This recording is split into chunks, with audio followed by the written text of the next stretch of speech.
كلامه المجيد وفي فرقان الحميد.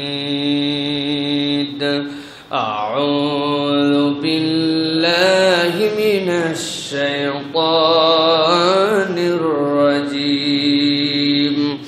بسم الله الرحمن الرحيم. إذا جاء نصر الله والفتح ورأيت الناس يدخلون في دين الله أفواجا فسبح بحمد ربك واستغفره إنه كان توابا.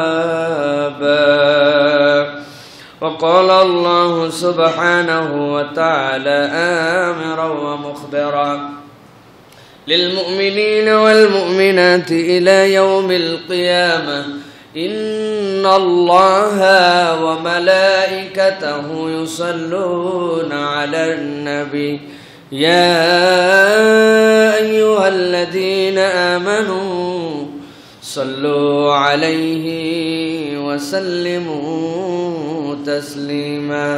اللهم صل على محمد وعلى آل محمد كما صليت على إبراهيم وعلى آل إبراهيم إنك حميد مجيد.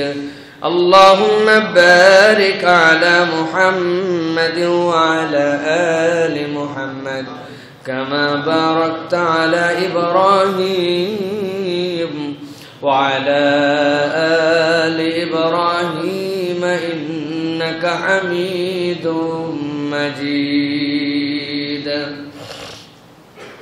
الحمد لله দয়াময় মেহেরবান মাহবুব আল্লাহ রাব্বুল আলামিনের কাছে কৃতজ্ঞ হচ্ছি যে আল্লাহ রাব্বুল আলামিন আমাদেরকে সাইয়্যিদুল আইয়াম জুমার দিনে আল্লাহ রাব্বুল আলামিনের ঘরে আগে ভাগে আসার বসার তৌফিক, যোগ্যতা, সুস্থতা, মন মানসিকতা দান করেছেন। সেই রব্বুল আলামিনের কাছে সর্বাগ্রে কৃতজ্ঞ হচ্ছি। সকলে পড়ছি আলহামদুলিল্লাহ।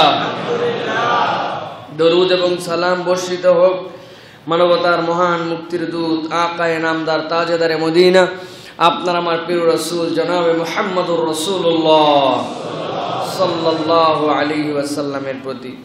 সম্মানিত হাজিরিন, আজকের এই জুমা পূর্ব সংক্ষিপ্ত অধিবেশনে আমরা পবিত্র কোরআনুল কারীমের অন্যতম তাৎপর্যমণ্ডিত সূরা, ছোট সূরাগুলির মধ্যে থেকে সূরা কাউসার এবং সূরা নসর, এই দুটি সূরা তিন আয়াত করে সবচেয়ে ক্ষুদ্র সূরার তালিকায় এটিও একটি। এই সূরা এবং এই সূরা সংক্রান্ত কিছু আলোচনা, এখান থেকে কিছু শিক্ষা আমরা নেওয়ার জন্য চেষ্টা করব। আল্লাহ রাব্বুল আলামিন এই সূরা থেকে আমাদেরকে নিজেদের জীবন গঠন করার জন্য পাথেয় সংগ্রহ করার এবং তদনুযায়ী আমল করার তৌফিক দান করুক, বলেন আল্লাহুম্মা আমিন। সূরা যেটি আমরা ইযা যা পড়ি, এই সূরাটি হচ্ছে কোরআনুল কারীমের অন্যতম ছোট একটি সূরা। এই সূরা মাদানী সূরা। রাসূলুল্লাহ সাল্লাল্লাহু আলাইহি ওয়াসাল্লাম হিজরতের আগে যতগুলি সূরা অবতীর্ণ হয়েছে সেইগুলি হচ্ছে মাক্কি সূরা। হিজরতের পরে অবতীর্ণ যেগুলি সূরা এইগুলি হচ্ছে মাদানী সূরা। হিজরতের পরে রাসূল সাল্লাল্লাহু আলাইহি ওয়াসাল্লাম যদি মক্কাতেও অবস্থান করেন এবং মক্কাতেও যদি কোনো সূরা অবতীর্ণ হয় তাহলে সেটি মাক্কি সূরা নয়। হিজরতের পরের সব সূরার নাম কি? মাদানী সূরা। সেই হিসাবে এই সূরাটি হচ্ছে মাদানী সূরা। সূরা নসরের আরেকটি নাম হচ্ছে তাওদি। তাওদি বলা হয় যে বিদায়। তাওদি মানে হচ্ছে বিদায়।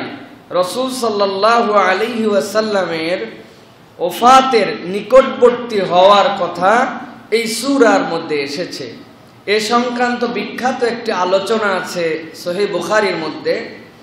হযরত ওমর ফারুক রাদিয়াল্লাহু তাআলা আনহু যখন খলিফাতুল মুসলিমিন, হযরত ওমর রাদিয়াল্লাহু তাআলা আনহুর খেলাফতের মধ্যে শুরা ছিল, পরামর্শ সভা ছিল।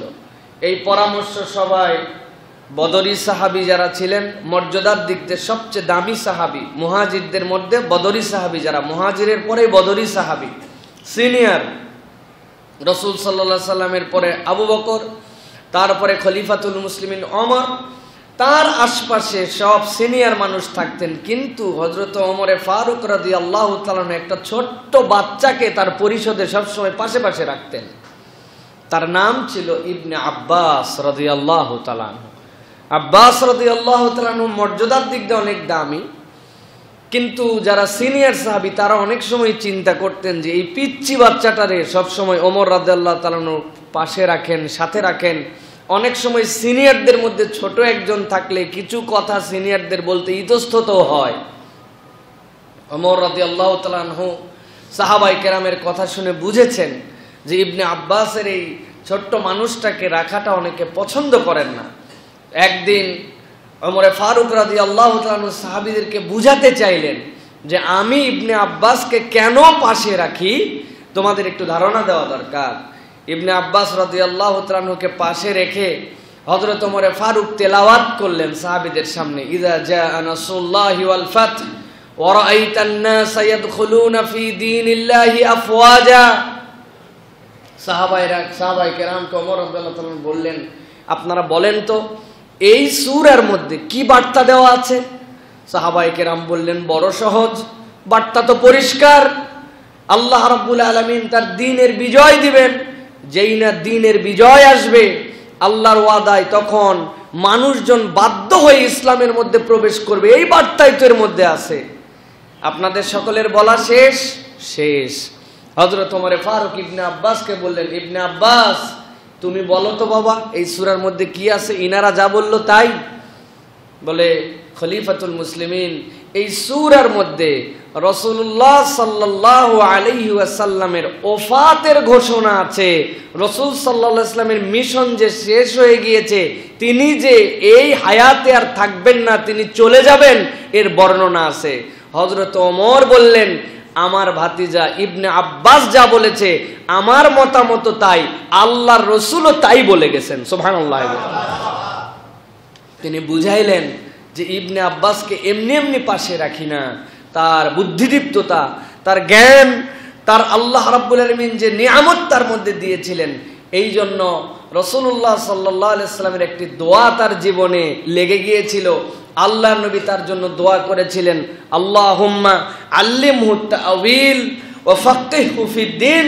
হে আল্লাহ, ইবনে আব্বাসকে আপনি তাওয়িলের জ্ঞান দান করেন আর তার মধ্যে সূক্ষ্ম ফিকহ দান করেন। আল্লাহর নবীর এই দোয়ায় ইবনে আব্বাসের থেকে বেশি কোরআন আল্লাহর নবীর পড়ার কেউ বোঝেন নাই। সুবহানাল্লাহ। তাফসীরে কুরতুবীর ভিতরে হযরত মুকাতিলের রিওয়ায়াতে এসেছে, লোকদের সমাবেশে যখন সূরা নসর তেলাওয়াত করা হলো, সবাই খুশি হয়ে গিয়েছিল। ইবনে আব্বাস রাদিয়াল্লাহু তাআলা কাঁদতে শুরু করেছিলেন। তার কাঁদার কারণ জিজ্ঞাসা করার ক্ষেত্রে তিনি এটাই বলেছিলেন যে দুনিয়ায় আল্লাহ রাব্বুল আলামিন কোন মিশন দিয়ে যখন পয়গম্বরকে পাঠান, এরপরে যখন তার দ্বীনকে চূড়ান্ত রূপ দেন, চূড়ান্ত রূপ দেওয়া মানে ওই মিশনের মেসেঞ্জার যিনি থাকেন, সেনাপতি যিনি থাকেন, পয়গম্বর যিনি থাকেন, তার দিন শেষ। অতএব তাকে আল্লাহর সাথে রফিকুল উলার সাথে মিলিত হতে হয়। সূরা নসরের ভিতরে আল্লাহর নবীর ওফাতের গন্ধ আমি পাইছি, এই জন্য ইবনে আব্বাস কেঁদে দিয়েছিলেন। আল্লাহু আকবার। প্রিয় ভাইরা, এই সূরার যে বর্ণনা, এই বর্ণনা ইবনে আব্বাস রাদিয়াল্লাহু তাআলা আনহুর এই বর্ণনাগুলি বুঝতে পারা যায়। ইবনে আব্বাস রাদিয়াল্লাহু তাআলা আনহুকে রাসূল সাল্লাল্লাহু আলাইহি ওয়াসাল্লাম অত্যন্ত মহব্বত করতেন।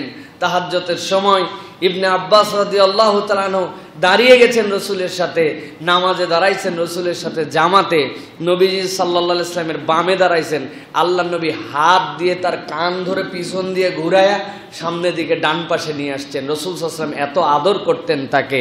এই ছিলেন হযরত ইবনে আব্বাস রাদিয়াল্লাহু তাআলা আনহু। প্রিয় ভাইয়েরা, সূরা নসর সম্পর্কে কতগুলি তথ্য যেগুলি আমাদের জানা দরকার।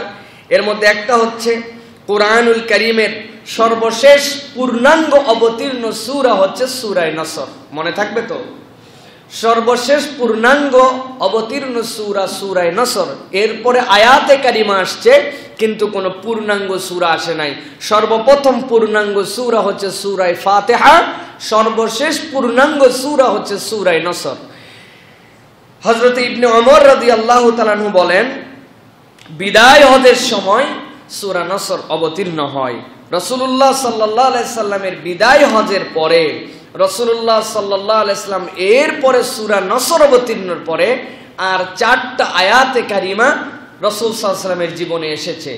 রাসূলুল্লাহ সাল্লাল্লাহু আলাইহি সাল্লামের প্রতি সূরা নসর অবতীর্ণের পরে আল্লাহ রাসূল সাল্লাল্লাহু আলাইহি ওয়াসাল্লামের প্রতি অবতীর্ণ হয়, আল-ইয়াউমা আকমালতু লাকুম দীনাকুম ওয়া আতমামতু আলাইকুম নি'মাতি ওয়া রাদিতু লাকুমুল ইসলাম দীনা। হে রাসূল, আপনার প্রতি যে মিশনটা আল্লাহ রাব্বুল আলামিন দিয়েছিলেন, আপনার প্রতি আল্লাহ রাব্বুল আলামিন যে ওহী অবতীর্ণ করেছেন, এর আগ পর্যন্ত আদম আলাইহিস সালাম থেকে ঈসা আলাইহিস সালাম পর্যন্ত যত পয়গম্বররা এসেছেন, তাদের পয়গম্বরের দায়িত্বকে 2 ভাগে ভাগ করা হয়। হয়তো নবী নাই তো রসুল। নবী মানে আগের যে রসুল ছিলেন, উনার শরীয়ত অনুযায়ী তিনি তার শরীয়তকে চালিয়েছেন, তার শরীয়তের ফায়সালা করেছেন।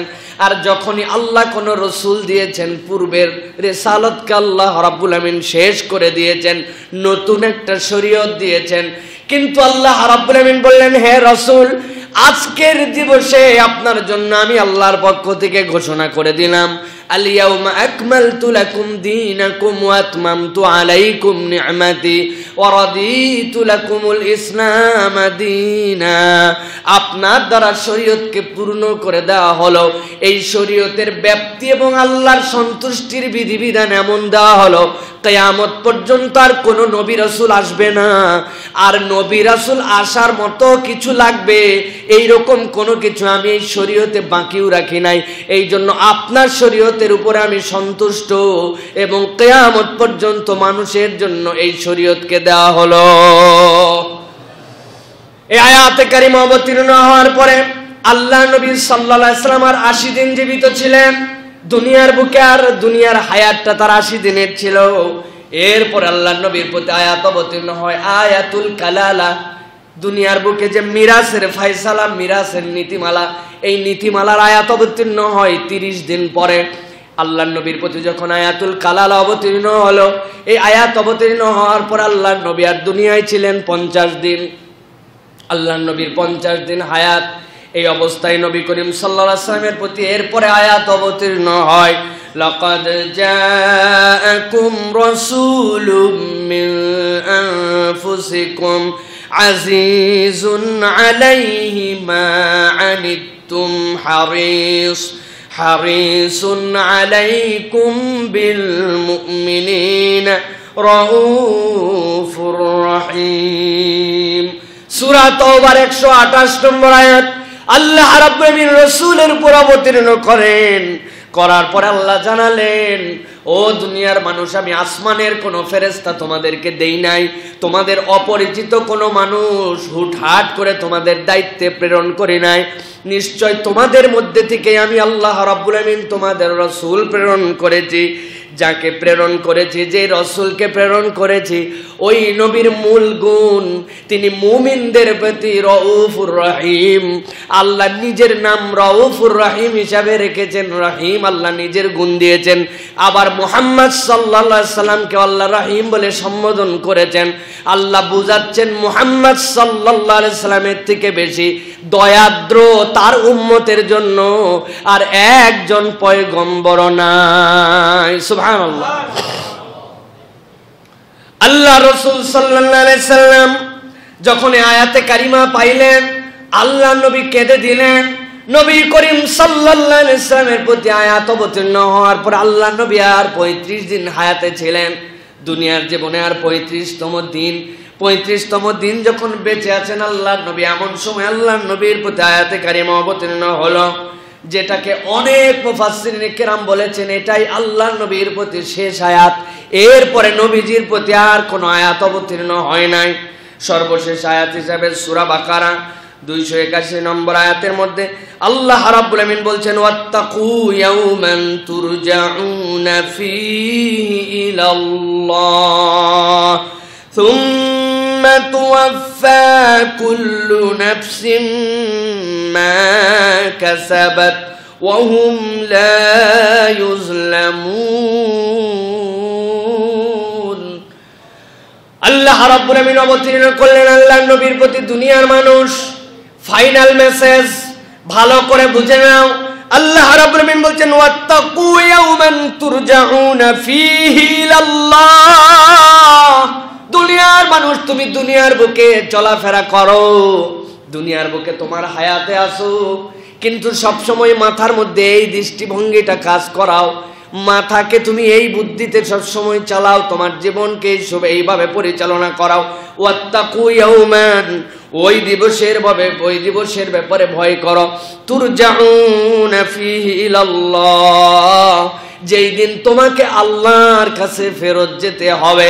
আল্লাহ এর দ্বারা বোঝাচ্ছেন দুনিয়ার মানুষ তুমি যাই হও না কেন, তোমার ভিতরে যদি নফস থাকে আর অন্তর থাকে, আমি আল্লাহ জানালাম তোমাকে মৃত্যুর স্বাদ গ্রহণ করতে হবে, তোমাকে মরে যেতে হবে এবং আল্লাহর সামনে দাঁড়াতে হবে।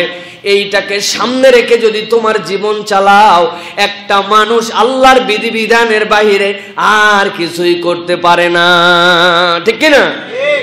আমার আল্লাহ বলছেন সুম্মা তুওয়াফা কুল্লু নাফসিন মা কাসাবাত ওয়া হুম লা ইউজলামুন।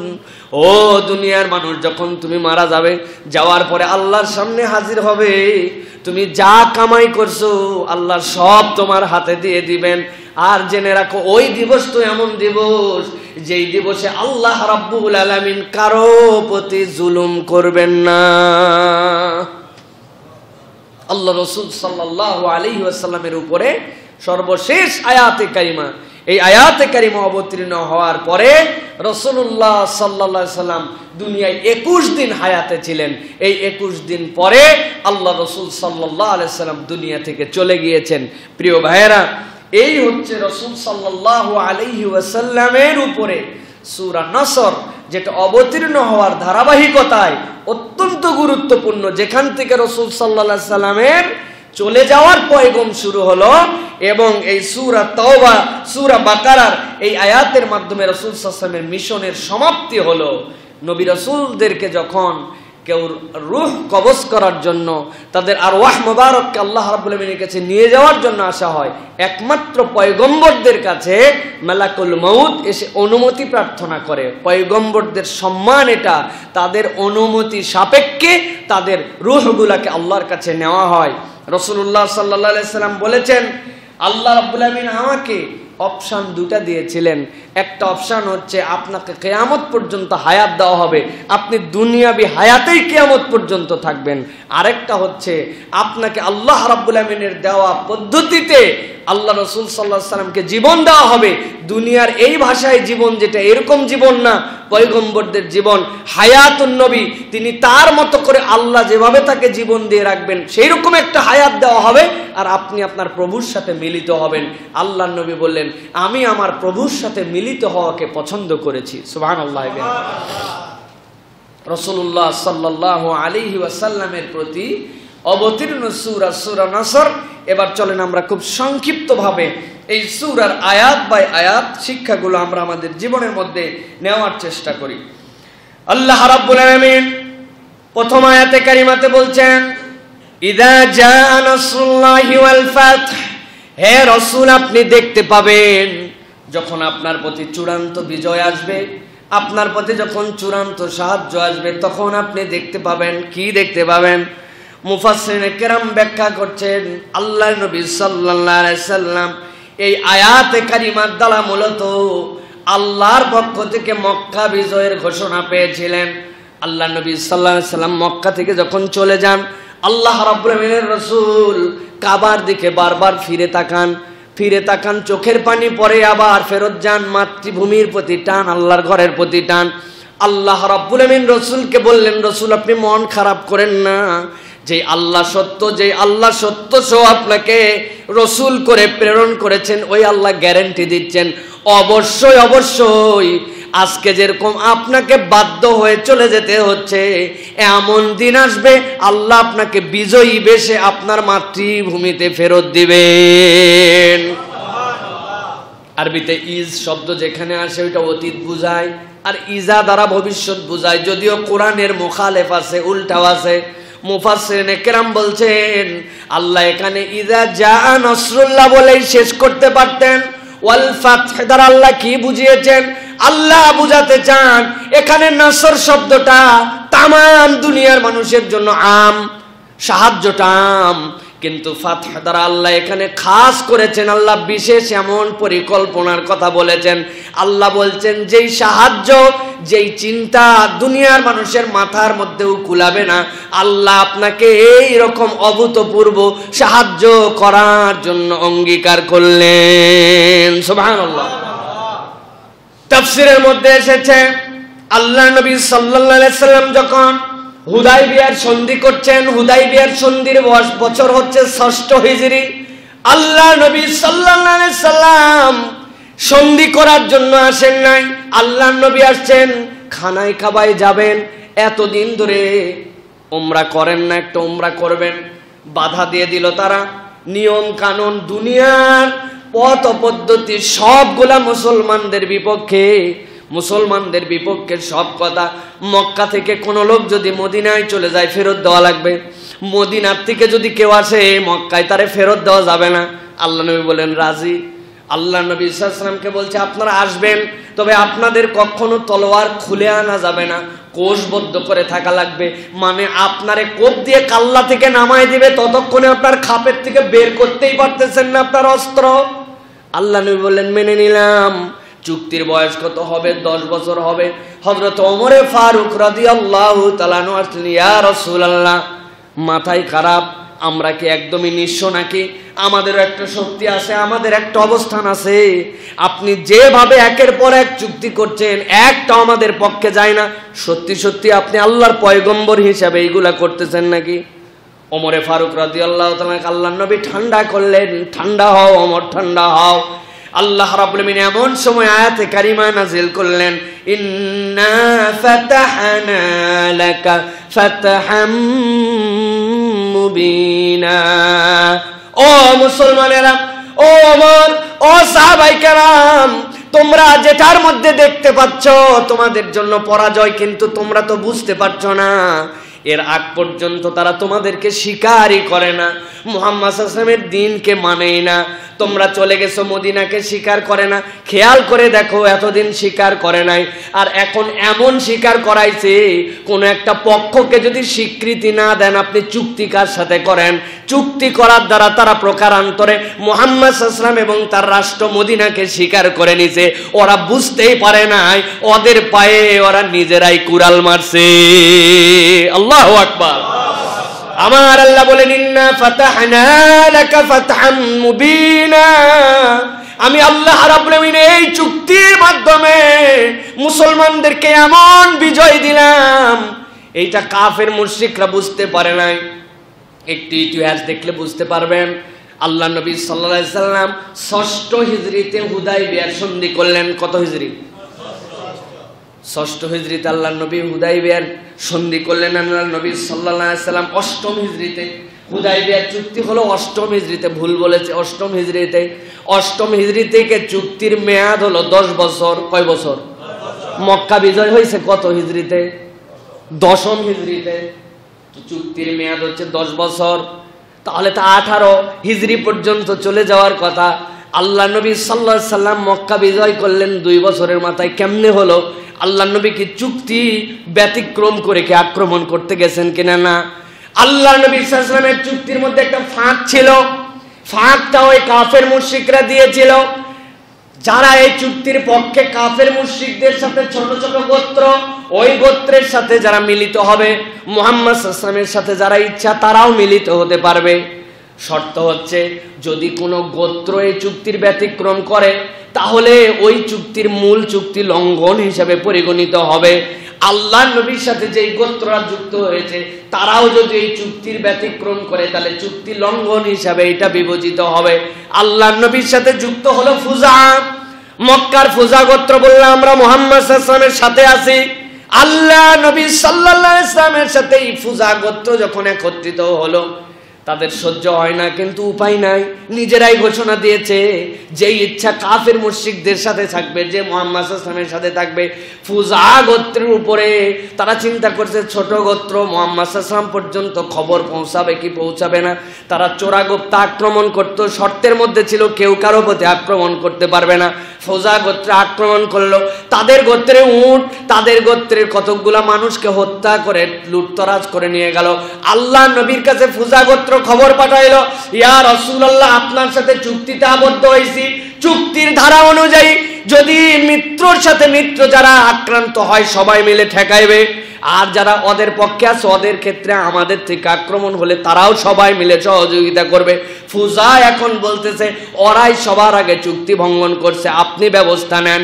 আল্লাহ নবী সাল্লাল্লাহু আলাইহি ওয়াসাল্লাম এই ফাঁকটা আর আল্লাহর পক্ষ থেকে ঘোষণাটা নিয়ে এরপরে যখন রওনা হয়েছেন মক্কা বিজয়ের জন্য, পৃথিবীর ইতিহাসে বিরল থেকে বিরলতম বিজয় এইটা ছিল, যেই যুদ্ধে আল্লাহ নবী সাল্লাল্লাহু আলাইহি ওয়াসাল্লামের তলোয়ারের একটা ধার পর্যন্ত নষ্ট করতে হয় নাই।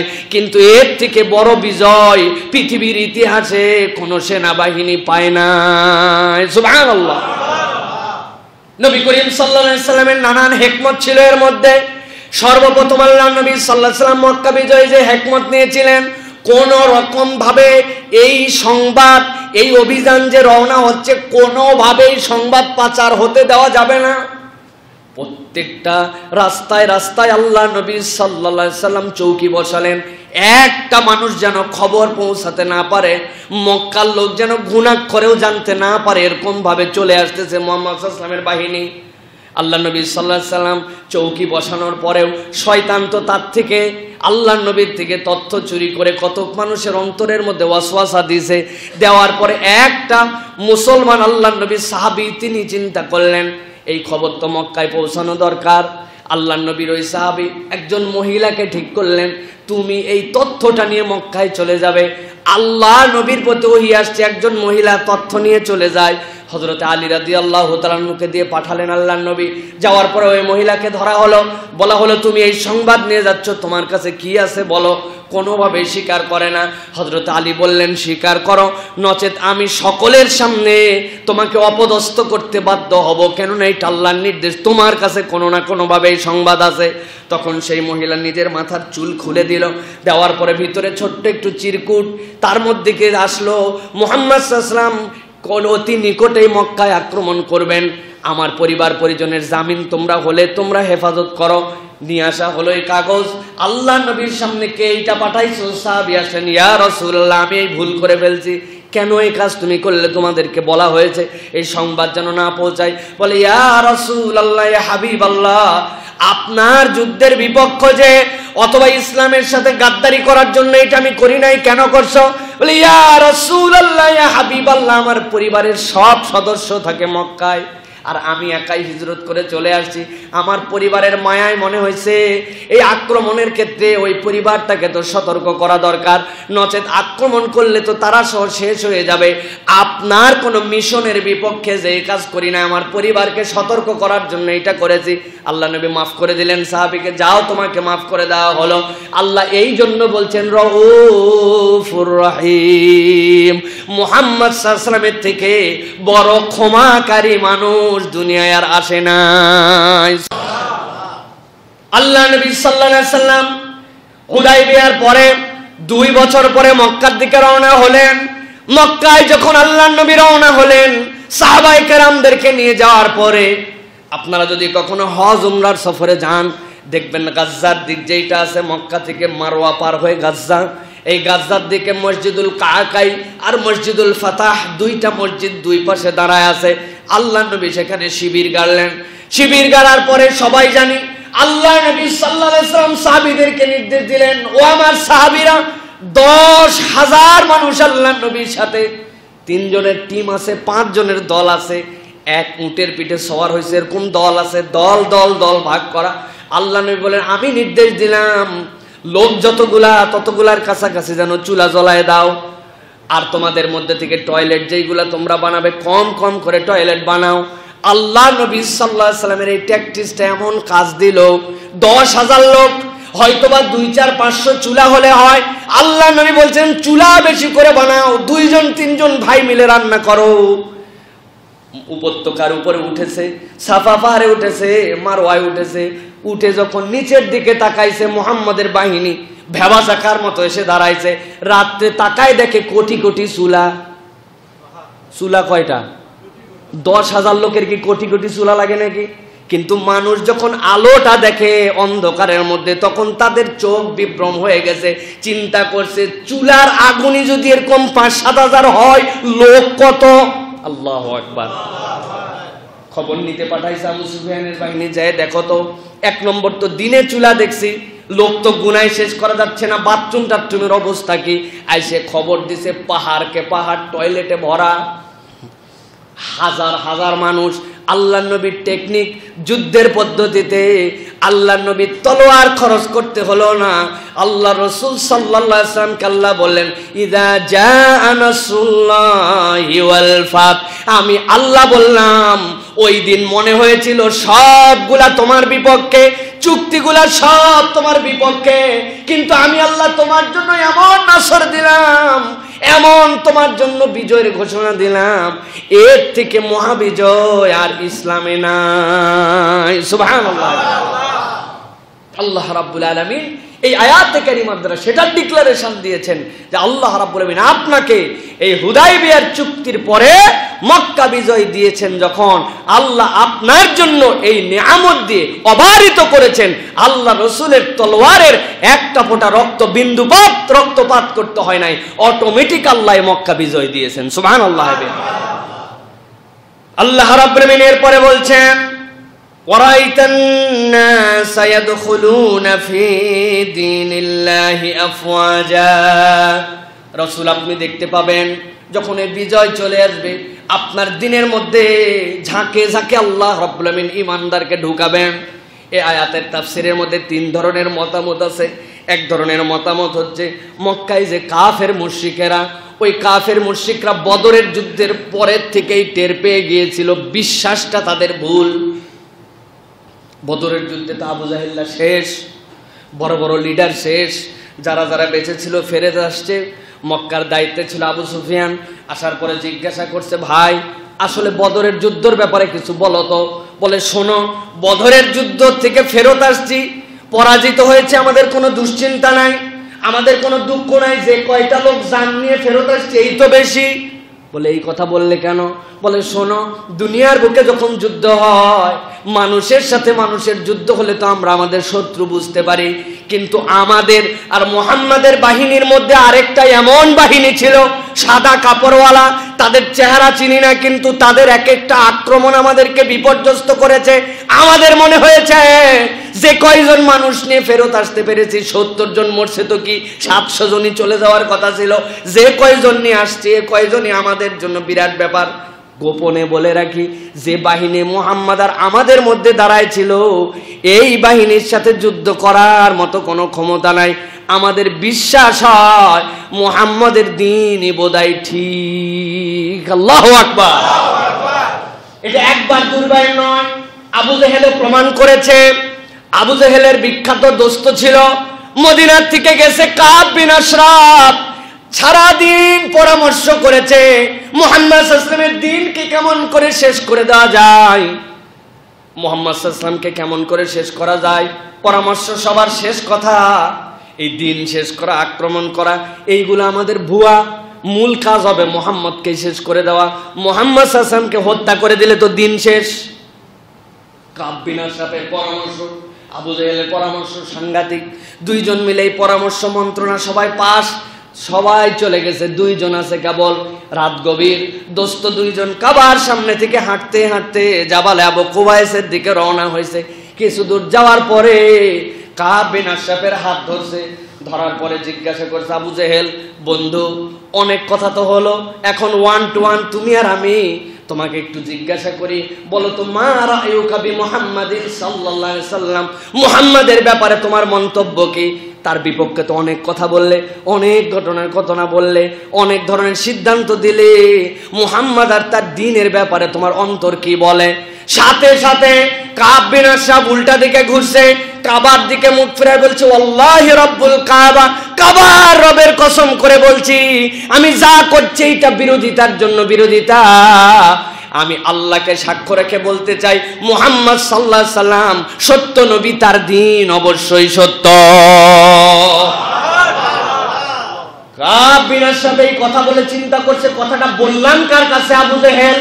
অত কিছুক্ষণ পরে স্বার্থের মধ্যে লাগলে বলবে কাব বিন আশরাফ ধোঁকাবাজ, একক লিডার হওয়ার জন্য আমারে ফাঁসাই দিতে পারে।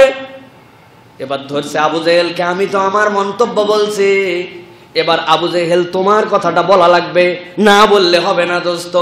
কাব বিন আশরাফকে বলতেছে, আবু জেহেল কি বলবো আর তোমারে, তুমি তো আজকে সেই ঘোষণা দিচ্ছ, আর ছোট থেকে তো আমি মুহাম্মদকে চিনি, আমিও সাক্ষ্য দিয়ে বলছি আল্লাহি রাব্বুল কাবা ইন্নাহু লারাসূলুল্লাহ, মুহাম্মদ যে আল্লাহর রাসূল, এতে আমার কোনো সন্দেহ নাই। এটা আজকের কথা নয়, পূর্বের থেকেই কথা। আল্লাহ রাব্বুল আলামিন বলছেন, ওয়ারাইতান নাস ইয়াদখুলুনা ফি দীনিল্লাহি আফওয়াজা। রাসূল আপনার কেবল দেখতে বাকি, আমি আল্লাহ আপনাকে দেখাবো। কি দেখাবো আপনাকে? আল্লাহ রাব্বুল আলামিন বলছেন, আপনি দেখতে পাবেন যেই মানুষগুলোর অন্তরের মধ্যে বিশ্বাস গেঁথেই গেছে কিন্তু ভাব প্রকাশ করতে পারে না, মক্কার লোক। প্রমাণ কি? আল্লাহ নবী সাল্লাল্লাহু আলাইহি সাল্লাম যেই না মক্কা বিজয় করার পর ঘোষণা দিলেন আবু সুফিয়ানের বাড়িতে যে সে নিরাপদ, আবু জেহেলের সাবেক বাড়ি ওই বাড়িতে যে সে নিরাপদ, যে যার ঘরে থাকবে সে নিরাপদ। আজকের দিনে তোমাদের থেকে কোনো প্রতিশোধ নেওয়া হবে না, কাবারও দরজা ধরবে যে, কাবার কাছে থাকবে যে, সবাইকে নিরাপত্তা দেওয়া হলো। আল্লাহ নবীর এই ঘোষণার পরে মক্কা বিজয়ের দিনে আল্লাহ নবীর হাতে 40,000 মানুষ শাহাদা পাঠ করেছে। মুফাসসিররা আরেকটা ব্যাখ্যা দিচ্ছেন, মক্কা বিজয়ের ঘোষণা যখন হয়ে গেল, কাফের মুশরিকদের পরাজয় যখন হয়ে গেল, আল্লাহ নবী সাল্লাল্লাহু আলাইহি সাল্লাম মক্কা বিজয়ের পরে সাফা পাহাড়ের যেই জায়গাতে ক্যাম্প করেছিলেন আল্লাহ নবী, সেখানে যে বিশ্রাম করছেন, আশপাশ দিয়ে মদিনার আনসারীরা ঘোরে, দু একজন আনসারীর চোখ দিয়ে পানি পড়ে। দু একজন মুহাজির সাহাবী তারা তো খুশি, নিজের দেশে ফেরত আসছে, নিজের জায়গায় আবার আসছে, এত কষ্ট করে বিদায় করেছিল, আজকে দেখ ঘুরে ঘুরে দেখে আমার বাড়িটা কোথায়, দেখ তো অস্তিত্ব রাখছে কিনা, আমার উমুক কোথায় তুমুক কোথায়। সবাই ঈমান আনছে, সবার সাথে সবাই গলাগলি লাগায়। আনসারীদের মধ্যে থেকে কতজনের চোখ দিয়ে পানি পড়ে। মুহাজিররা জিজ্ঞাসা করছে, আনসারী ভাই, এত বড় আনন্দের দিনে, এত বড় বিজয়ের দিনে তুমি কেন কাঁদো? আনসারীরা মুখ ফুটায় বলে না, কেন কাঁদে তারা বলে না। আল্লাহ নবী সাল্লাল্লাহু আলাইহি ওয়াসাল্লাম তাদের কাউকে কাউকে খবর পরে ডাক দিলেন, ও আমার আনসারী ভাইরা রে, তোমাদের কিসে কাঁদায়, কিসে তোমাদেরকে ব্যথাতুর করে? তাফসীরের মধ্যে এসেছে, সাথে সাথে নবীজির সিরার মধ্যে এসেছে, রাহিকুল মাকতুমের মধ্যে আসছে, বিভিন্ন ধরনের সিরার মধ্যে আসছে, আনসারীরা কথা বলে না, আনসারীরা তাদের মন্তব্য দেয় না। আল্লাহ নবী এরপরে যখন আদর করে তাদেরকে ডেকে বলছেন, বিষয়টা বলো তো। বলে, ইয়া রাসূলুল্লাহ, মক্কায় যখন কঠিন অবস্থা ছিল, ওই অবস্থায় মক্কায় টিকতে পারেন নাই, এরপরে আপনাকে আমরা বায়াতুল আকাবাতুল উলা, বায়াতুল আকাবাতুস সানিয়া শপথ নেওয়ার পরে আপনাকে মদিনায় নিয়ে গেছি, মদিনায় ছিলেন আপনি, মদিনায় আমাদের পাশে আপনাকে এমন আপন করেছি, মুহাজির যেই ভাইদেরকে মক্কার থেকে মদিনায় আসছিল তাদেরকে নিজেদের সম্পদের অর্ধেক দিয়ে দিয়েছি, নিজেদের ভাই বানায় নিয়েছি, নিজেদেরকে আপন করে নিয়েছি।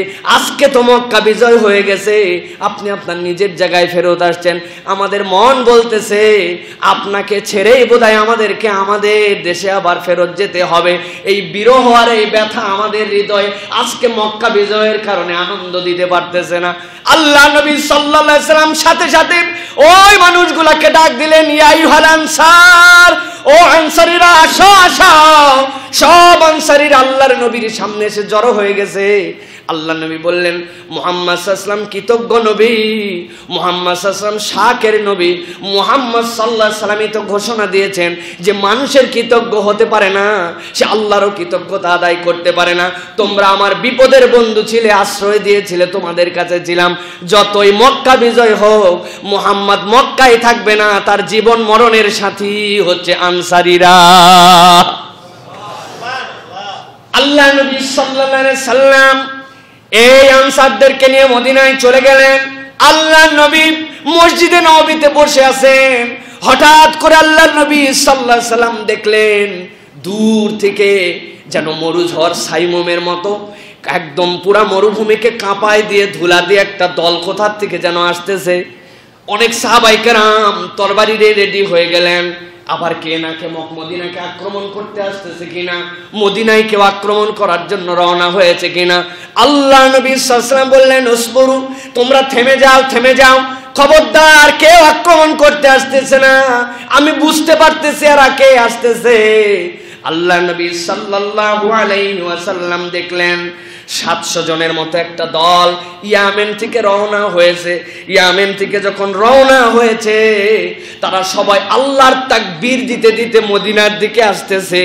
আল্লাহ নবী বললেন এই তো সেই দল রকিকাতুল কলব, যাদের অন্তরগুলা নরম, আল্লাহর জিকিরে সব সময় তাদের মুখ সব সময় উচ্চকিত। আর এই মানুষগুলাই তো সেই মানুষ যাদেরকে আল্লাহ জ্ঞান দিয়েছেন। ইয়ামিনীদেরকে আল্লাহ নবী প্রশংসা করলেন।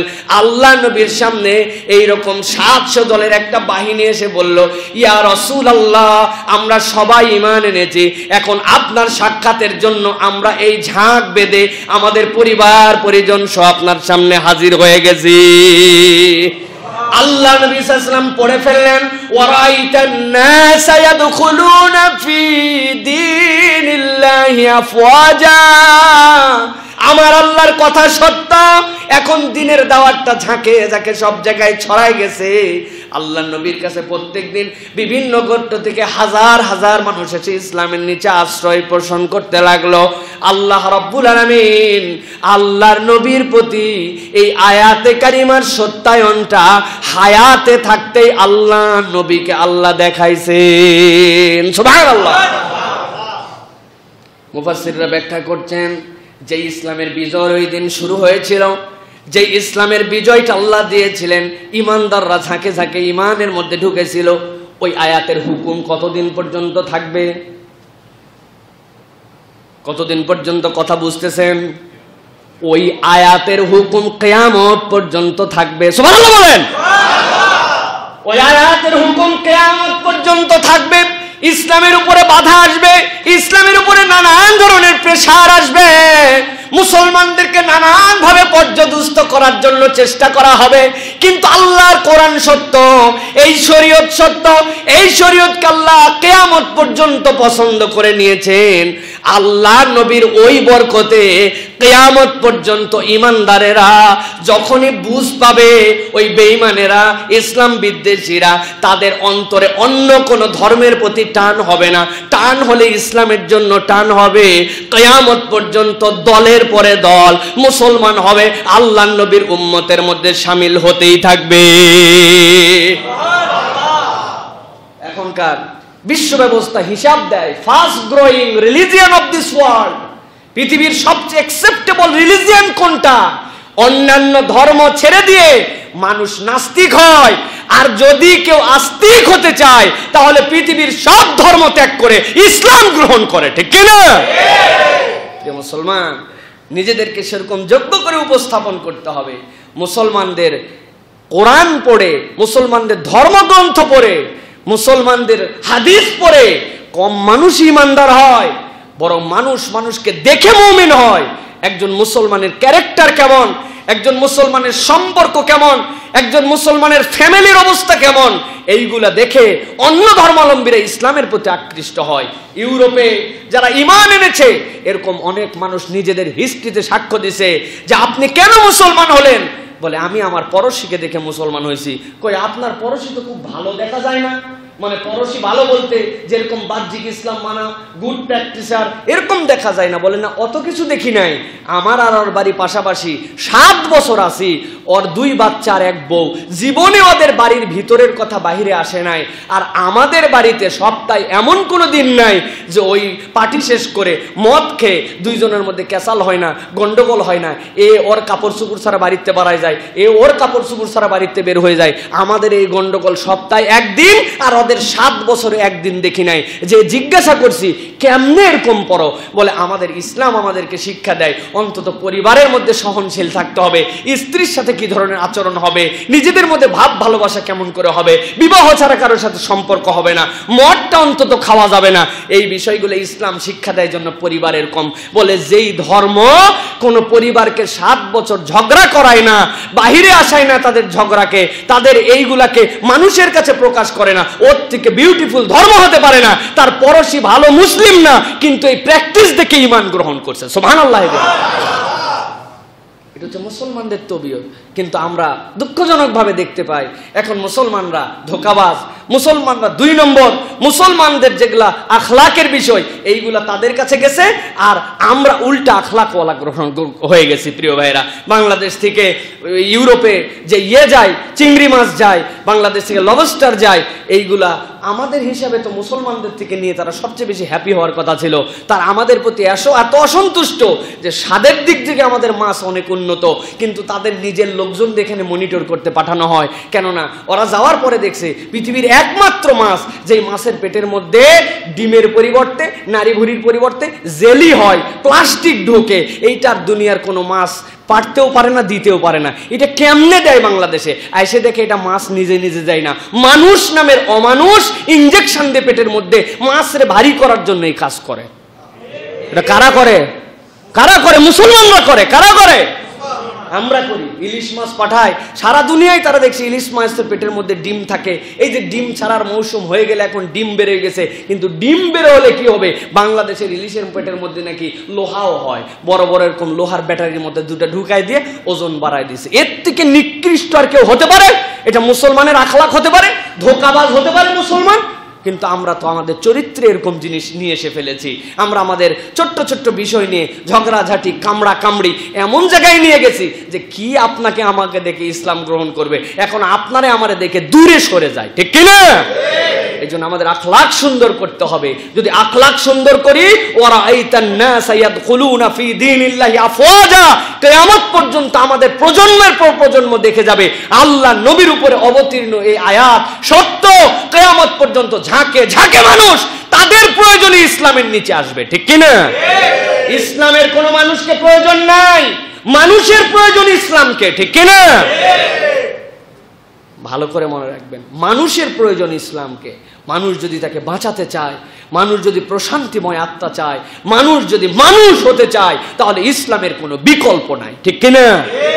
আল্লাহ রাব্বুল আমিন এই ঘোষণাই এই আয়াতে কারিমার মধ্যে দিয়েছেন। প্রিয় ভাইরা, সর্বশেষ আয়াতে কারিমার মধ্যে আল্লাহ রাব্বুল আমিন বলছেন, ফাসাব্বিহ বিহামদি রাব্বিকা ওয়াস্তাগফির।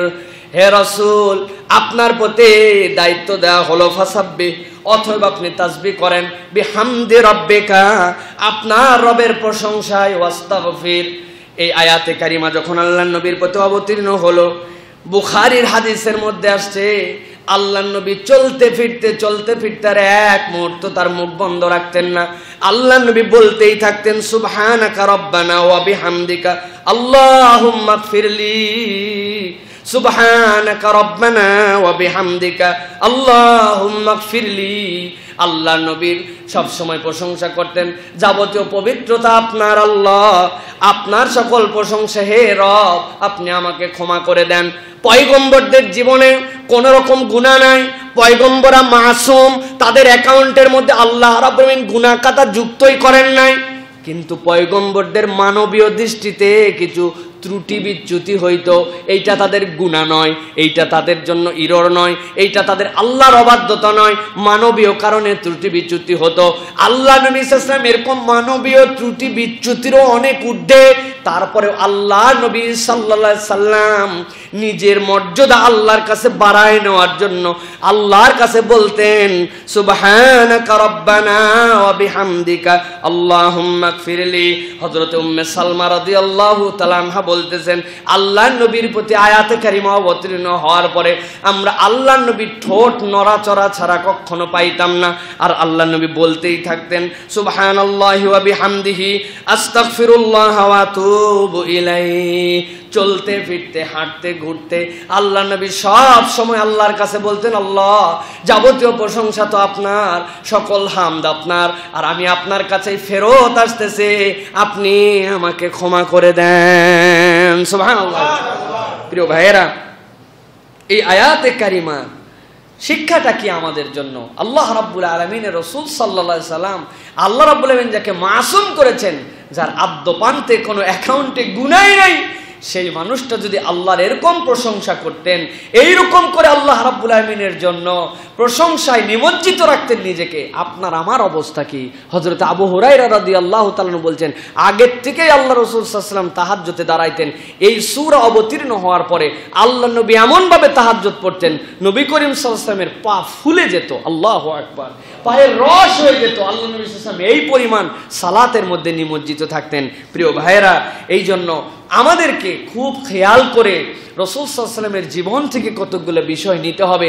তার মধ্যে একটা হচ্ছে, রাসূল সাল্লাল্লাহু আলাইহি ওয়াসাল্লাম ছিলেন শাকের বান্দা, রাসূল সাল্লাল্লাহু আলাইহি ওয়াসাল্লাম ছিলেন হামিদ বান্দা, রাসূল সাল্লাল্লাহু আলাইহি ওয়াসাল্লাম ছিলেন তায়েব, রাসূলুল্লাহ সাল্লাল্লাহু আলাইহি ওয়াসাল্লাম ছিলেন আল্লাহ রাব্বুল আলামিনের একজন পবিত্র বান্দা।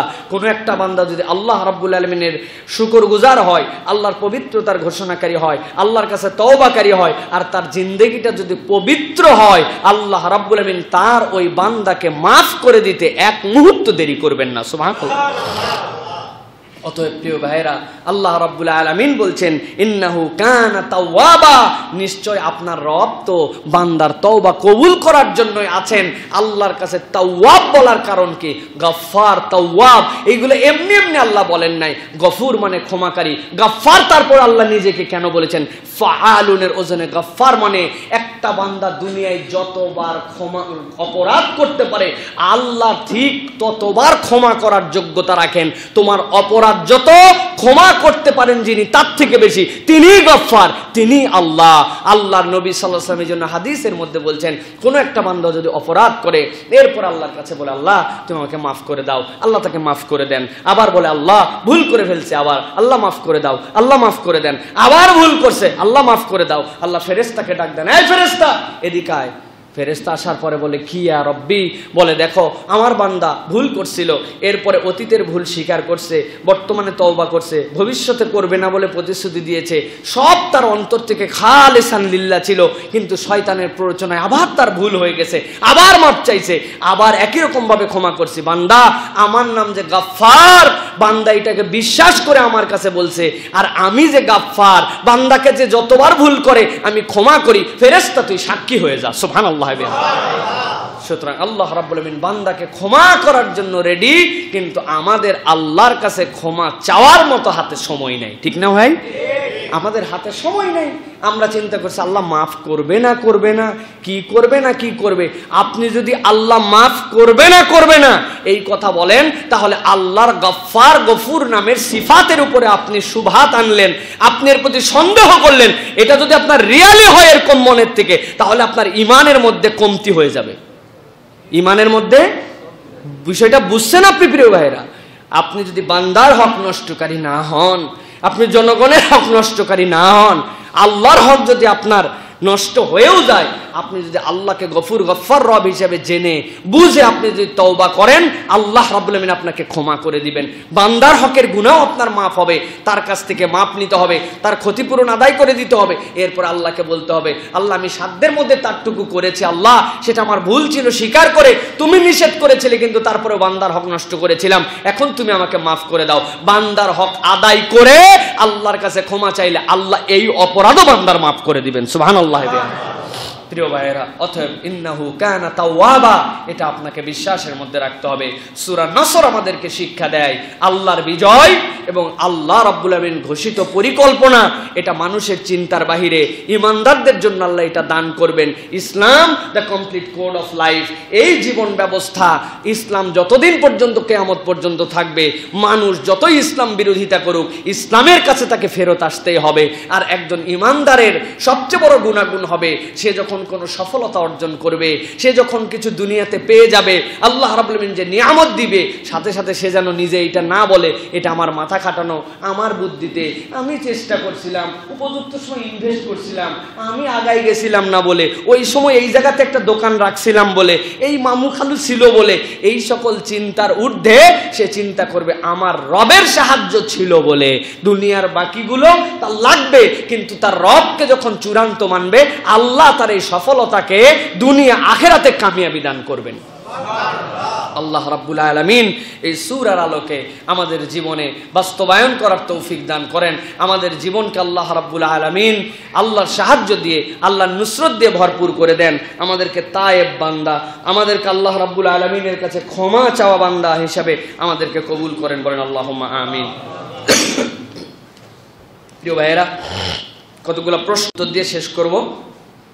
আর আপনাদের জন্য একটা বিষয়, এই দেখেন, আমি আপনাদের কাছে এখানে একদিন প্রতিশ্রুতি নিয়েছিলাম, রাসূলুল্লাহ সাল্লাল্লাহু আলাইহি ওয়াসাল্লামের জীবনী আপনারা পড়বেন, এরপরে ছোট্ট করে নোট বানাবেন, আমার কাছে দিবেন। আমাদের মসজিদ কর্তৃপক্ষ তাদেরকে সম্মানিত করবে।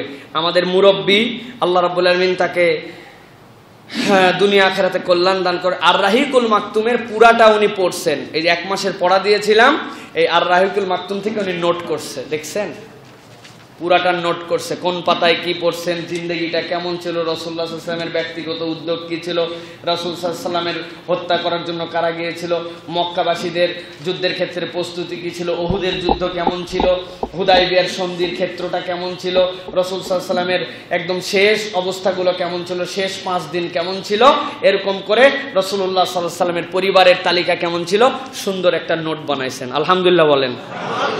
একজন মানুষ অন্তত পক্ষে এইটা আলহামদুলিল্লাহ তিনি গেইনার হয়েছেন। আমাদের মসজিদুল জুমা কমপ্লেক্স এবং এই কর্তৃপক্ষ, আমাদের কমিটির পক্ষ থেকে উপযুক্ত তার জন্য হাদিয়া ইনশাআল্লাহ আমরা পৌঁছাই দেব। আল্লাহুম্মা আমিন। আপনারা এরকম করে পড়েন, বারবার বলছি আপনাদেরকে, রাসূলুল্লাহ সাল্লাল্লাহু আলাইহি ওয়াসাল্লামের জীবনী পড়েন, নোট করেন, আমাদের এখান থেকে আপনারা সম্মানী গ্রহণ করেন। এই সম্মানী মূল টার্গেট না, উৎসাহ দেওয়ার জন্য আমরা আমাদের মুরব্বীর জন্য দোয়া করি, আল্লাহ রাব্বুল আলামিন দুনিয়া আখিরাতে তাকে কল্যাণ দান করেন, বলেন আল্লাহুম্মা আমিন। প্রিয় ভাইয়েরা, এবার কতগুলো প্রশ্ন। 1 নম্বর প্রশ্ন, আবু উমামা বাহেলি তিনি প্রশ্ন করেছেন, জামাতে যেই আমি দেখি তাকবীরে তাহরিমা বাঁধার সাথে সাথেই ইমাম সাহেব সালাম ফিরিয়ে ফেলেছেন, এখন আমি কিভাবে বাকি নামাজ আদায় করব? চমৎকার প্রশ্ন। মানে ভাই বুঝিয়েছেন যে তিনি জামাতের জন্য মসজিদে গিয়েছেন, যাওয়ার পরে মসজিদে তাকবীরে তাহরিমা পড়ছেন, শেষ বৈঠকে যে বসবেন এমন সময় ইমাম সাহেব আসসালামু আলাইকুম রহমতুল্লাহ, আসসালামু আলাইকুম রহমতুল্লাহ বলে ফেলেছেন, এখন উনি কি করবেন? প্রিয় ভাইয়েরা, এক্ষেত্রে আমাদের কমন একটা মিস্টেক হয়, শেষ বৈঠকে যাওয়ার পর আমরা যদি হাত বেঁধে একটু বৈঠক পেয়েও যাই, তারপরেও আমরা করি কি, ওঠার পরে চিন্তা করি আমি তো নামাজ পেলামই না, অতএব আমি আবার নতুন করে আল্লাহু আকবার বলে নতুন করে নামাজ শুরু করি। এটা আমাদের একটা কমন মিস্টেক। আপনি যদি ইমামের তাকবীরে তাহরিমা থেকে ইমামের সালাম ফিরানোর আগের কোনো একটা মুহূর্ত আপনি পেয়ে যান, সেটা যদি 1 তাসবিহ পরিমাণ হয়, তাহলে ইসলাম এবং শরিয়ত বলতেছে আপনি ওই নামাজের জামাতের শরীক হওয়ার সওয়াব পেয়ে যাবেন। তাহলে আপনাকে কি করতে হবে? ইমাম সাহেব সালাম ফিরিয়েছেন, আপনি ওই তাকবীরে তাহরিমাতেই বাকি যে মাসবুকের নামাজ, এই পদ্ধতিতে আপনি আপনার নামাজ শেষ করে ফেলবেন। আপনি যদি জোহরের নামাজ পড়েন 4 রাকাত পড়ে নেবেন, মাগরিব যদি পড়েন 3 রাকাত পড়বেন, কিন্তু আপনি তাকবীরে তাহরিমা ভেঙে দিয়ে নতুন করে আবার নিয়ত করবেন না। যদি নতুন করে আপনি নিয়ত করেন, তাহলে পূর্বের জামাত থেকে আপনি বেরিয়ে গেলেন, পূর্বের জামাতটা আপনার আর তখন কাউন্ট হলো না। এই জন্য আমরা এই ভুল করব না, আমরা মাসবুক হিসাবে বাকি সালাত আদায় করে ফেলবো। আপনি যদি আদায় করেন ইনশাআল্লাহ আপনার তাহলে এই সালাতটি ওই জামাতের হুকুমে আদায় হয়ে যাবে। এছাড়াও রাসূলুল্লাহ সাল্লাল্লাহু আলাইহি ওয়াসাল্লাম বলেছেন, কোনো একটা মানুষ দেখছে যে মসজিদের দিকে রওনা হয়ে গেছে, ঘরের থেকে বেরিয়ে যাচ্ছে, নামাজ পাবো কি পাবো না, 3-4 মিনিট অতিক্রম হয়ে গেছে, না থাক যাওয়ার দরকার নাই, আমি ঘরের মধ্যেই নামাজ পড়ে ফেলি, যেহেতু নামাজের ওয়াক্তই পার হয়ে গেছে। এরকম না করে ওই মানুষটা নিজের তামান্না নিয়ে, পেরেশানি নিয়ে, যে শেষ বৈঠকের সালামও যদি পেয়ে যায়, যাই না মসজিদের দিকে, একটু মসজিদের দিকে দ্রুত পায়ে এগিয়ে যে মসজিদে জামাত শরীক হতে যাবে, এমন সময় যাই দেখে জামাত শেষ হয়ে গেছে। রাসূলুল্লাহ সাল্লাল্লাহু আলাইহি ওয়াসাল্লাম বলছেন, কিন্তু সে যে মসজিদের দিকে গেছে, নামাজটা ঘরে না পড়ে জামাতের নিয়তে গেছে, জামাত পায় নাই, কিন্তু মসজিদে ওই নামাজ একাকী আদায় করছে, ওই একাকী আদায় করলেও আল্লাহ রাব্বুল আমিন তাকে জামাতের পূর্ণ সওয়াব আমলনামায় দান করে দিবেন। অতএব ঘরে নামাজ পড়ার চিন্তা করবেন না, মসজিদে যে সালাত আদায় করার জন্য চেষ্টা করবেন। প্রিয় ভাইয়েরা, দুনিয়ায় অনেক ধরনের চালাক মানুষ আছে, আবার বোকাও আছে। আমাদের সমাজে এক শ্রেণীর বোকা, এত বোকা, এর থেকে বোকা নাই। আপনাকে কেউ বলছে যে শোনো, এই তালায় যদি চাকরি করো, এই চাকরি, তাহলে তুমি বেতন পাবে 1000, আর এই চাকরিটাই যদি 3 তালার উপরে কোঠে করো, একই চাকরি, একই জিনিস, শুধু 3 তালা, তাহলে পাবে 25,000। আপনারা কি বলবেন? ভাই দরকার নাই, ভাই এই 2 তালা ভেঙে উপরে যায়, এই 25,000 টাকার আমার অত লোভ নাই বলবেন? হ্যাঁ, তখন আমরা বলবো ভাই 2 তালা কি কয়, 10 তালার উপর দেন, তাও 25,000। আল্লাহ রাসূল সাল্লাল্লাহু আলাইহি সাল্লাম এত গুণ জামাতের ফজিলত বলছেন, আপনি একা ওই নামাজই পড়তেছেন, আর ওইটা একটুখানি মসজিদে যেয়ে পড়লে 25 গুণ হয়ে যাচ্ছে, তাও ইমানদার আগায় না। জামাতের বরকত ইমানদারদের জীবনের সবচেয়ে বড় বরকত। আল্লাহ আমাদেরকে নেওয়ার তৌফিক দান করুক, আল্লাহুম্মা আমিন। ওই ভাই আরেকটা প্রশ্ন করেছেন, ফজরের সুন্নাতের বা সুন্নাত নামাজের কাজা আছে কিনা? চমৎকার একটি প্রশ্ন। প্রিয় ভাইয়েরা, সুন্নাত নামাজের কাজার ক্ষেত্রে বা নফল নামাজের কাজার ক্ষেত্রে একটা বিধান প্রাথমিকভাবে মনে রাখতে হবে, সেটা হচ্ছে নফল আপনার জন্য নফল, কিন্তু কোনো ব্যক্তি যদি নফলকে নিয়তের মধ্যে নিয়ে আসে, ধরেন আপনার প্রতি বাধ্যবাধকতা নাই, কিন্তু আপনি আল্লাহু আকবার বলে নিয়ত করছেন, যখন আপনি নিয়ত করে ফেলবেন তখন এই নামাজটা কমপ্লিট করা আপনার জন্য ওয়াজিব। এখন আপনার নফলের জন্য দাঁড়াইছেন, হঠাৎ করে পাশের থেকে একজন বলছে, ও ভাই তাড়াতাড়ি আসেন তো, আপনার দরকার। আপনি চিন্তা করছেন এই তো নফল নামাজ, ছেড়ে দিয়ে আপনি চলে গেলেন। এই ছেড়ে দিয়ে গেলে এইটার কাজা আদায় করা আপনার জন্য ওয়াজিব, কেননা আপনার হুকমান নফল ছিল, যখন আপনি তাকবীরে তাহরিমার মধ্যে ঢুকছেন আদায় করা ওয়াজিব। এই নামাজ আপনি ভাঙলে আপনাকে ওয়াজিব আদায় করতে হবে, এছাড়া নফলের কোনো কাজা নাই। তবে ফজরের সুন্নত অত্যন্ত দামি একটা সুন্নাহ, রাসূলুল্লাহ সাল্লাল্লাহু আলাইহি ওয়াসাল্লামের প্র্যাকটিস ছিল, সহিহ হাদিস দ্বারা প্রমাণিত, কেউ যদি ফজরের সুন্নাত আগে পড়তে না পারে, তাহলে সূর্য পূর্ণ উঠে যাওয়ার পরে জোহরের ওয়াক্ত হওয়ার আগে সে যেন এটার কাজা করে নেয়। কিন্তু যদি নতুন করে জোহরের ওয়াক্ত হয়ে যায়, তাহলে তার আর কাজা নাই। এটার এর আগ পর্যন্ত এই কাজাটা রাসূল সাল্লাল্লাহু আলাইহি ওয়াসাল্লামের জীবনেও প্র্যাকটিস আছে। সুতরাং এই একমাত্র সুন্নাত, যেই সুন্নাতের কাজা রাসূল সাল্লাল্লাহু আলাইহি ওয়াসাল্লাম আদায় করেছেন, সেটা কিরকম? ফজরের পরে আপনি পড়তে পারেন নাই, আগে আপনি শরীক হওয়ার জন্য, জামাতে শরীক হওয়ার জন্য সুন্নাত আদায় করতে পারেন নাই, জোহরের ওয়াক্ত হওয়ার আগে, জাওয়ালের আগে, জোহরের ওয়াক্ত হয়ে গেলে আর এই কাজা নাই, কিন্তু এর আগ পর্যন্ত পারলে এই 2 রাকাত আপনি আদায় করে নেবেন। এটা ইসলাম আপনাকে উৎসাহ দেয়। প্রিয় ভাইরা, এছাড়াও 2-1টা হাদিসের মধ্যে আসছে, রাসূলুল্লাহ সাল্লাল্লাহু আলাইহি ওয়াসাল্লাম জোহরের আগে যে 4 রাকাত, এই সালাতটাও রাসূলুল্লাহ সাল্লাল্লাহু আলাইহি ওয়াসাল্লাম আগে পড়তে না পারার কারণে পরবর্তীতে যে 2 রাকাত সুন্নাত, তারপরে আরো 2 রাকাত নফল হিসেবে আদায় করে নিয়েছেন রাসূল সাল্লাল্লাহু আলাইহি ওয়াসাল্লাম, এরকম হাদিসের মধ্যে এসেছে। সুতরাং ইন জেনারেলি ফজরের সুন্নতের কাজা ছাড়া সুন্নত বা নফলের কাজা নাই। তবে কোন সুন্নত বা কোন নফল নামাজের নিয়ত যদি আপনি করে ফেলেন, এরপরে ভেঙে ফেলেন, তাহলে ওইটা রোজার ক্ষেত্রেও আদায় করতে হবে, সালাতের ক্ষেত্রেও আদায় করতে হবে। এটা আমাদের জন্য ওয়াজিব। আশা করি আপনার উত্তর পেয়েছেন। তালহা জোসেফ নামে এক ভাই প্রশ্ন করেছেন, হুজুর, স্ত্রীর সাথে বাসর রাতে মাথায় হাত রেখে দোয়া করা নাকি সুন্নাত, এ কথাটুকু কতটুকু গ্রহণযোগ্য, বা এক্ষেত্রে আমি কি দোয়া করব? জি তালহা জোসেফ ভাই, চমৎকার একটি প্রশ্ন করেছেন আপনি, যে স্ত্রীর সাথে যখন বিবাহ হয়, বিবাহ হওয়ার পরে প্রথম যে তার সাথে রাত্রি যাপন করা, তার সাথে থাকা, এটাকেই বাসর রাত আমরা বলে থাকি। এই বাসর রাত্রে রাসূলুল্লাহ সাল্লাল্লাহু আলাইহি ওয়াসাল্লাম থেকে এরকম বর্ণনা এসেছে, দোয়া করার ক্ষেত্রে বর্ণনা এসেছে। আমর বিন শুআইব তার সূত্রে একটা হাদিস এসেছে, তিনি তার বাপ, তার আব্বা, দাদা থেকে রাসূল সাল্লাল্লাহু আলাইহি ওয়াসাল্লাম থেকে বর্ণনা করেছেন, যেটা সুনানে আবু দাউদের মধ্যে হাদিস এসেছে। রাসূলুল্লাহ সাল্লাল্লাহু আলাইহি ওয়াসাল্লাম বলছেন, যখন তোমরা বাসর ঘরে যাবে তখন তোমরা তোমার স্ত্রীর জন্য দোয়া করো। কি দোয়া করবে? যে তার জন্য দোয়া করবে, হে আল্লাহ, এই স্ত্রীর মধ্যে যে খায়ের এবং তার থেকে যে খায়ের আমাকে দান করো। এই স্ত্রীর মধ্যে যদি কোনো অকল্যাণ এবং তার থেকে যদি কোনো অকল্যাণ থাকে তাহলে তুমি আমাকে তার থেকে হেফাজত করো। আসআলুল্লাহ লাকা খায়রাহা ওয়া খায়রা মা জাআলতাহা। হে আল্লাহ, আপনার কাছে এই মহিলার থেকে আমি কল্যাণ চাই, তার থেকে যা কল্যাণ আছে সেইগুলো আমি চাই। তার থেকে যদি কোনো খারাপি থাকে সেটার থেকে আশ্রয় চাই, তার মধ্যে যদি কোনো খারাপি থাকে সেটার থেকেও আশ্রয় চাই। রাসূলুল্লাহ সাল্লাল্লাহু আলাইহি ওয়াসাল্লামের এই হাদিসের সাথে হযরতে আবু সাঈদ এর বর্ণনা এসেছে, রাসূল সাল্লাল্লাহু আলাইহি ওয়াসাল্লাম এই ক্ষেত্রে বলেছেন, তুমি তোমার স্ত্রীর সামনের এই চুল, মানুষ স্নেহ করে এই চুলগুলাতে হাত দেয় না, একজনকে আদর করার সময়, দেখার সময় সামনের এই চুলগুলা ধরে তার জন্য তুমি এই দোয়া করতে পারো। কি? আসআলুকা খায়রাহা ওয়া খায়রা মা জাআলতাহা। আল্লাহ তার মধ্যে কল্যাণ চাই, তার থেকে কল্যাণ চাই।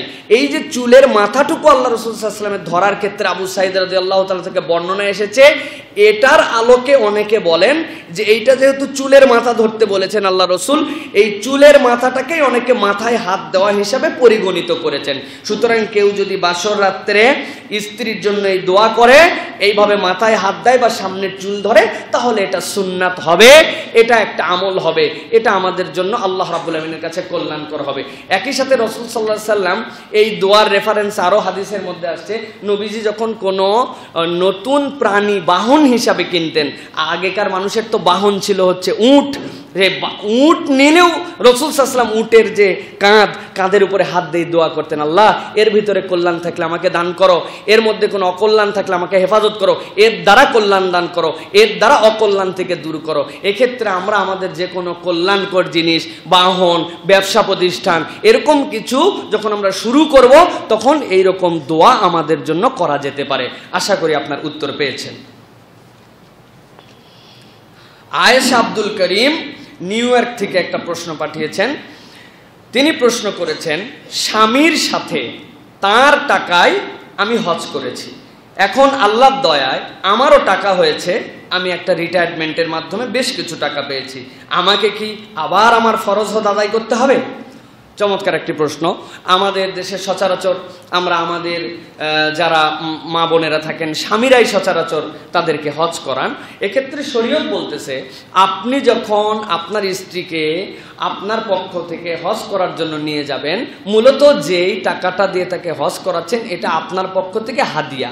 এখন কেউ কাউকে যদি হাদিয়া দেয় তাহলে ওই হাদিয়ার মালিক সে পূর্ণ হয়ে যায়। এখন আপনি আমাকে 100 টাকা হাদিয়া দিয়েছেন যে হুজুর এটাতে আপনি কিছু খাবেন, এখন এই টাকার মালিক আপনি না আমি এই টাকার মালিক আমি। এখন আপনি বলছেন চলো আমার পক্ষ থেকে তোমাকে হজ করাবো, তাহলে উনাকে যখন আপনি এই টাকাটা দিয়ে হজের নিয়তে নিছেন তখন উনি ওটার মালিক হয়ে সাহেবে নেসাব হয়ে গেছেন, হজে যাওয়ার জন্য তার ফরজ হয়ে গেছে। সুতরাং স্বামীর সাথে গেলে আপনার ফরজ ইতিমধ্যে আদায় হয়ে গেছে।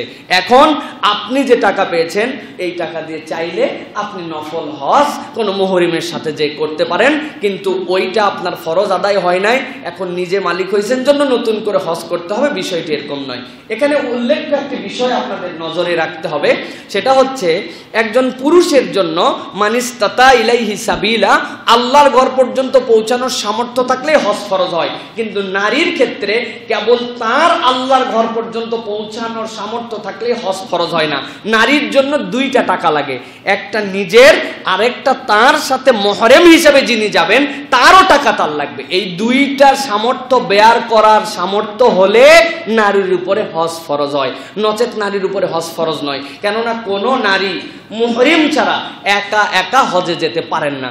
এখন আপনার জন্য টাকা অ্যারেঞ্জ হয়ে গেছে, কিন্তু আপনার মুহরিমের টাকা অ্যারেঞ্জ করতে পারেন নাই, আল্লাহ আপনার প্রতি ফরজ করেন নাই, কিন্তু স্বামী যাচ্ছে, ভাই যাচ্ছে, সন্তান যাচ্ছে, নিজের টাকা আছে, সে স্বামীর টাকায়, সন্তানের টাকায় আপনি শরিক হয়েছেন, তাহলে আপনার হুকমান আদায় হয়ে যাবে। কিন্তু এককভাবে কোনো নারীর এই 2টা টাকা অ্যারেঞ্জ করলে তবেই হজ ফরজ হয়, নচেত নারীদের উপরে কমনলি এরকম হজ ফরজ হয় না। সুতরাং আপনার টাকা এখন পেনশনের উপর যত টাকাই হোক, এটাতে আপনি নফল কাজ করতে পারেন, কিন্তু আপনার স্বামীর সাথে যে হজে গিয়েছেন ইনশাআল্লাহ আপনার ফরজের হুকুমটা সেটার দ্বারা আদায় হয়ে গেছে। আশা করি আয়েশা আব্দুল করিম আপনার উত্তর পেয়েছেন। আরেকজন প্রশ্ন করেছেন, আদনান রাহবার স্নিগ্ধ, তিনি প্রশ্ন করেছেন কাজা হওয়া নামাজ কিভাবে পড়ব? জীবনে বহু নামাজ ইচ্ছাকৃতভাবেই বাদ দিয়েছি, এখন আমি কি করব? বড় পেরেশানিতে আছি। হ্যাঁ আদনান রাহবার, আপনার এই জিজ্ঞাসা অনেক হাজারো যুবক তরুণের জিজ্ঞাসা দিনের পথে ফেরত আসার পরে। আপনার জন্য বলতে চাই প্রিয় ভাইয়েরা, কয়েকটা বিষয় সংক্ষেপে মনে রাখবেন। রাসূলুল্লাহ সাল্লাল্লাহু আলাইহি সাল্লাম বলছেন, কেউ যদি অনিচ্ছায় ঘুমের কারণে কোনো কারণে তার সালাতের কাজা হয়ে যায়, সালাতটা ছুটে যায়, আসসালাতু লিওয়াক্তিহা, নামাজটা তার ওয়াক্ত মতো পড়তে হয়, এই ওয়াক্তের মধ্যে পড়তে পারে নাই, ঘুমের জন্য অনিচ্ছায় ভুলে গেছে, রাসূল বলছেন তার সূরাত নাম্বার 1 স্মরণ হওয়ার সাথে সাথেই সালাত আদায় করবে। এটাকে কোনো রকম আটকায় রাখবে না। জোহরের নামাজ পড়তে ভুলে গেছি, এখন চিন্তা করছে এখন কি করব, আসরের ওয়াক্ত হোক মসজিদে যখন যাব তখন যেয়ে পড়বো না। আপনার যখন স্মরণ আসছে তখনই আপনার ওয়াক্ত, উঠেই আপনাকে নামাজ পড়তে হবে। আল্লাহ কোরআনের সপক্ষে কথা বলেছেন। আল্লাহ বলছেন তোমার রবের স্মরণে তুমি সালাতে দাঁড়াও, মানে তোমার যখন স্মরণ হয়েছে তখনই। আর আপনি যখন ঘুমাই গেছেন, ভুলে গেছেন অনিচ্ছায়, এটার জন্য আল্লাহ রাব্বুল আলামিন মাফ করে দিবেন। কিন্তু আপনি যদি স্মরণ হওয়ার পরে তৎক্ষণাৎ সালাত আদায় না করেন তাহলে আপনার জন্য ঝামেলা।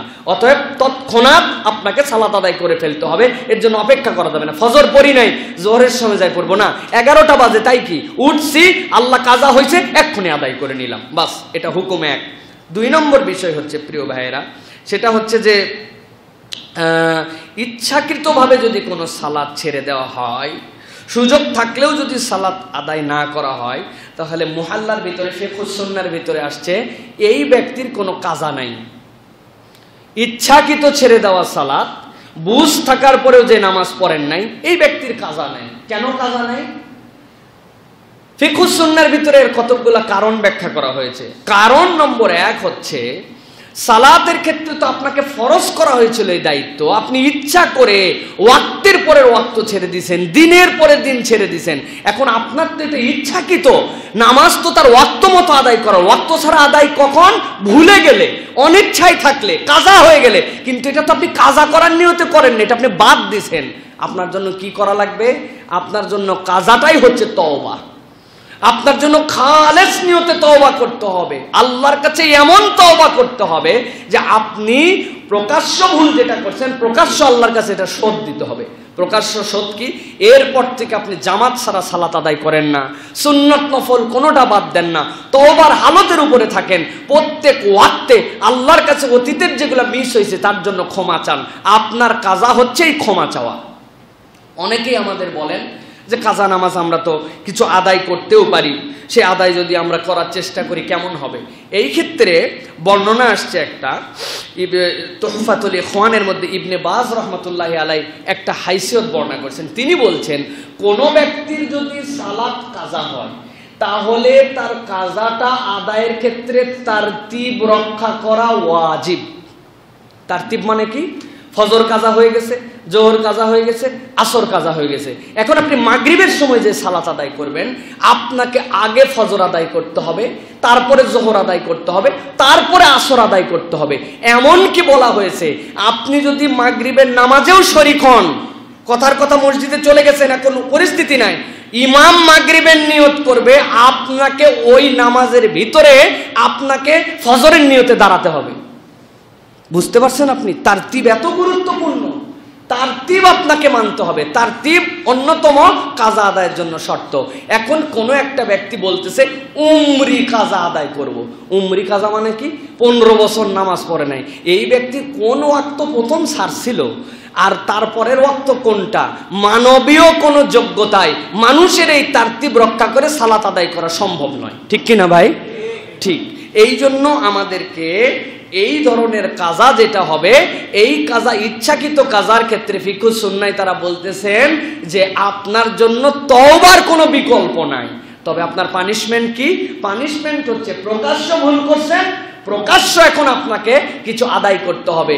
আপনি জামাতে আদায় করেন, নফল বেশি করে পড়েন, সুন্নত বেশি করেন, প্রত্যেক মুহূর্তে আল্লাহর জন্য তওবার হালতে থাকেন। সুতরাং আপনার জন্য এইটা মনে রাখতে হবে। কাজার ক্ষেত্রে আরেকটা বিধান আমরা অনেক সময় বুঝি না। কাজার ক্ষেত্রে জাহের কেরাতের সালাত ওয়াক্ত যেটাই হোক আপনাকে জাহের ভাবে পড়তে হবে। এশার নামাজ না পড়ে আপনি ঘুমায় গেছেন, এশার নামাজ ভুলে গেছেন, স্মরণে নাই, পরের দিন মনে হয়েছে দুপুর 11টার সময় আল্লাহ এশার নামাজ আমার মিস হয়ে গেছে। আপনাকে তখন ওই সময় যে এশার নামাজ আদায় করবেন ওইটা আপনাকে জোরে জোরে কেরাত করেই পড়তে হবে, এটা ওয়াজিব। যেহেতু আপনার ওইটা জোরে জোরে কেরাতের সালাত মিস ছিল। আমরা অনেক সময় এইটা করি না, ফজরের নামাজ ফজরের ওয়াক্তে পড়ি নাই, 10টা 11টা বাজে, এখন মনে মনে করে আসর জোহরের মতো করে পড়তেছে, আপনার নামাজ হবে না। আপনাকে জোরে কেরাত করে আপনাকে পড়তে হবে। কাজার ক্ষেত্রে রাসূলুল্লাহ সাল্লাল্লাহু আলাইহি ওয়াসাল্লাম আজানও দিয়েছেন, একামতও দিয়েছেন। যদি জামাতবদ্ধভাবে কাজা হয় আজানও হবে, একামত হবে ধারাবাহিকভাবে। এটা আপনার আমার জন্য। আরেকটা বিষয় কাজার ক্ষেত্রে মনে রাখতে হবে, কোনো মুসাফিরের যদি কাজা হয়ে যায় তাহলে মুসাফিরের কাজা কসর করে আদায় করতে হবে। মুসাফির অবস্থায় থাকতে জোহরের একটা নামাজ কাজা হয়ে গেছে, আপনার বাড়িতে এসে আপনার মনে হয়েছে এখন ওই সময়ের জোহরের নামাজ 4 রাকাত পড়তেছেন, আপনার নামাজ হবে না। আপনার 2 রাকাত নামাজ 2 রাকাতই পড়তে হবে। আবার আপনি মুসাফির অবস্থায় হাতে অনেক সময় আছে, চিন্তা করছেন অত ক্লান্তও না কিছু না, অত 4 রাকাত নামাজ পড়লেই কি হবে, 4 রাকাতই পড়ি, আপনার নামাজ হবে না। আপনার ওই নামাজ কসর করে আপনাকে পড়তে হবে। এটা হচ্ছে আপনার আমার জন্য বিধান। আল্লাহ রাব্বুল আমিন আমাদেরকে বোঝার তৌফিক দান করুন, আল্লাহুম্মা আমিন। একজন প্রশ্ন করেছেন, মুরগি একা একা জবাই করলে জায়েজ হবে কি? চমৎকার প্রশ্ন করেছেন প্রিয় ভাইয়েরা।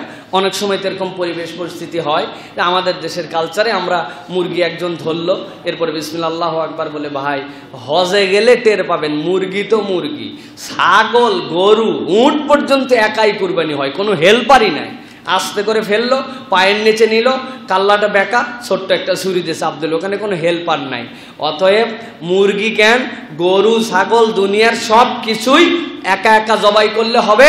জবের শর্ত বিসমিল্লাহি আল্লাহু আকবার, আল্লাহর নাম তার উপরে জপতে হবে। এইভাবে করলে আদায় হয়ে যাবে। আমার তো জানা মতে আমার এক বড়াম্মা আছেন, তো ওই ছাগল অনেক সময় দেখা যায় যে প্রস্রাব বন্ধ হয়ে যায়, তারপরে গ্রামের দিকে ছাগলের হঠাৎ করে নানান ধরনের বিষয় হয়, বাড়িতে কেউ নাই, এখন ছাগল তরপাচ্ছে, প্রস্রাব আটকায় গেছে, অনেক সময় চর্বি আটকায় যায়, কি করবে? আমার বড়াম্মা খুব সাহসী মানুষ, উনি একদম বটির মধ্যে ফেলে, কেবলার দিকে বটি ফেলে বিসমিল্লাহ আল্লাহু আকবার বলে ছাগল জবাই করে দিয়েছে। এখন ছাগল জবাই করে যাওয়ার পরে সবাই তো বাড়ির লোকজন চিন্তা করছে, এই ছাগল একে তো জবাই করছে একাই, 2 নম্বর করছে মহিলা, 3 নম্বর করছে বটিতে, খাওয়া জায়েজ হবে কি হবে না? খাওয়া জায়েজ হবে ভাই, কোনো সমস্যা নাই প্রিয় ভাইরা। কিবলার দিকে মুখ করতে না পারলেও জায়েজ হবে, সব দিকেই কিন্তু আল্লাহর নাম তার উপরে জপ করতে হবে, তাহলে জায়েজ হবে ইনশাআল্লাহ। আরেকটা প্রশ্ন আসছে আমার কাছে, এই প্রশ্নটা হচ্ছে স্বামী স্ত্রীর ঝগড়া সংক্রান্ত, এবং ঝগড়ার সময়ে স্বামী স্ত্রীর মধ্যে কতগুলা ঘটনা ঘটে। যেমন প্রথম ঘটনায় স্ত্রীর উপর থেকে স্বামী কম্বল ফেলে ঠেসে ধরছে, ঠেসে ধরে বলছে যে তুমি আমার বিছানা থেকে চলে যাও, তুমি আমার বাড়ি থেকে চলে যাও। এই কথা বললে তার তালাক হবে কিনা? তারপরে বলছেন কিছু সময় ছেড়ে দিয়ে আবার বলে ঘর থেকে বেরিয়ে যাও, আবার বলে কিছু সময় পরে তোমার যদি পছন্দ না হয় আমাকে ডিভোর্স দিয়ে দাও। এই সকল নানান ধরনের কথাবার্তা বারবার স্বামী স্ত্রীর মধ্যে ঘটে। তাহলে এই ক্ষেত্রে বিধান কি হবে? আমি আপনাদের কাছে বলতে চাই, তালাক এবং বিবাহ সংক্রান্ত কোনো ফতোয়া, কোনো মাসালা আমি দেই না। কেননা আমি এ সংক্রান্ত মুফতি বা এ সংক্রান্ত উভয় পক্ষের লিখিত ডকুমেন্টস আমাদের কাছে থাকে না। এ বিষয়ে যদি আপনারা কোনো প্রশ্ন উত্তর নিতে চান, স্বামী স্ত্রীর মাঝে ঘটে যাওয়া ঘটনা, দিন তারিখ সময়ক্ষণ, সাক্ষী তাল্লে সাক্ষী, কে প্রশ্ন জানতে চান, তৃতীয় পক্ষ না, স্বামী নাকি স্ত্রী, সব লিখে দিয়ে জমা দিবেন। জমা দেওয়ার পরে ফতোয়ার ফিস দিবেন, ওই ফিস অনুযায়ী যোগ্য মুফতিরা ফতোয়া দিয়ে এরপরে সিল দিয়ে আপনাদেরকে দিবেন। স্বামী স্ত্রীর তালাক বিবাহ সংক্রান্ত কোনো বিষয় মুখে মুখে তৃতীয় পক্ষের কথায় ফোনে ফোনে উত্তর দেওয়া হয় না। আপনারা এ বিষয়ে মেহেরবানি করে সতর্ক থাকবেন, উত্তর কারো থেকে নিবেনও না। কোনো একজন বলে দিল তালাক হয়ে গেছে, কিন্তু তালাক হয় নাই, আপনার বউ বিদায়, বুঝছেন ঠেলা আপনি? তো হুজুর নিজের খায় নিজের বউ বিদায় করার ধান্দা আপনার উপর কি দুঃখে নিবে? তো এই জন্য এই বিষয়ে আমাদেরকে সতর্ক থাকতে হবে। তবে এইগুলা ক্ষেত্রে তালাকে বায়েন হবে না। তালাক যদি তার দেওয়ার মতো নিয়ত থাকে, কতগুলা কথা আছে তালাকের, এক তালাক তার প্রতি পড়বে। এক তালাক যদি হয়, নিজেদের মধ্যে সামঞ্জস্যপূর্ণ হয়, বিবাহ ছাড়াই তাকে আবার ফেরত নেওয়া যাবে। কিন্তু এটা যদি খালি প্রতারণা আর ভয় দেখানো হয়, স্ত্রীকে ঘাবড়ানো হয়, তাহলে উভয় ফ্যামিলির মধ্যে সালিশ করে তার বিচার করতে হবে। কেননা একজন স্ত্রীর মুখের উপরে আপনি কম্বল চাপে দিয়ে তার জীবন বের করে দেওয়ার সময় তারে যদি বলেন যে তুই আমার স্বামী না, তুই আমার বাপ, তাও তো তাই বলবে না ভাই? আপনি একটু শক্তিশালী, আপনি আপনার স্ত্রীর প্রতি জুলুম করেন, আপনার ডবল বিপদ আছে। ইসলামী শরীয়ত হলে আপনার ডান্ডা লাগায় ঠান্ডা করে দিত আপনারে। এগুলো ভণ্ডামু কোনো রকম চলতো না। আল্লাহ আমাদেরকে হেফাজত করুক। আজকের মতো এই পর্যন্ত শেষ। আল্লাহ রাব্বুল আমিন আমাদেরকে তার দ্বীনের উপরে থাকার তৌফিক দান করুন।